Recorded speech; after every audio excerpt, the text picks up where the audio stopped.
जब भी बजट आने वाला होता है तो एक आम आदमी की नजर बस ये जानने की होती है कि टैक्स स्लैब में क्या बदलाव होने वाला है। कुछ राहत मिलेगी या सब कुछ वैसा ही होने वाला है।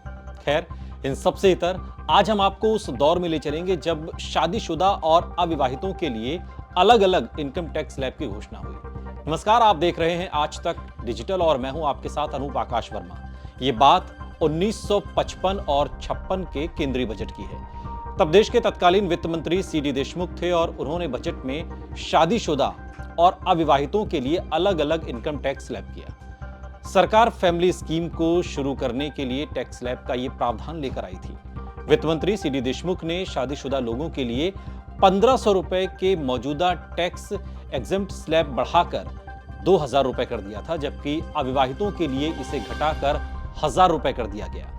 यानी कि शादीशुदा पर बोझ बढ़ाकर अविवाहितों पर इसे घटाया गया था। शादीशुदा और अविवाहितों के लिए अलग अलग टैक्स स्लैब योजना आयोग की सिफारिशों के आधार पर बनाया गया था और इसके साथ ही बजट में इनकम टैक्स पर अधिकतम दरों को 5 आना से घटाकर 4 आना किया गया था। 1955-56 के बजट में पहली बार बजट स्कीम का हिंदी वर्जन भी लाया गया था और इसके बाद से ही एनुअल फाइनेंशियल स्टेटमेंट का हिंदी वर्जन और एक्सप्लेनेटरी मेमोरेंडम सर्कुलेट किया जाता है। अगर 1955-56 के टैक्स स्लैब की बात करें तो 0 से 1000 रुपए की सालाना इनकम पर टैक्स की देनदारी नहीं बनती थी, लेकिन 1000 रुपए से 5000 रुपए तक की जो सालाना इनकम थी उस पर जो टैक्स लगता था वो 9 पाई था। 5001 से लेकर 7500 रुपए की सालाना इनकम पर 1 आना और 9 पाई टैक्स लगता था। लेकिन वहीं अगर बात 7501 रुपए से 10,000 रुपए की सालाना कमाई की करें तो फिर इसमें जो टैक्स देना पड़ता था वो 2 आना और 3 पाई था। लेकिन 10,000 रुपए से 10,000 रुपए 1 से लेकर 15,000 रुपए तक की आमदनी पर जो इनकम टैक्स की देनदारी बनती थी वो 3 आना 9 पाई थी।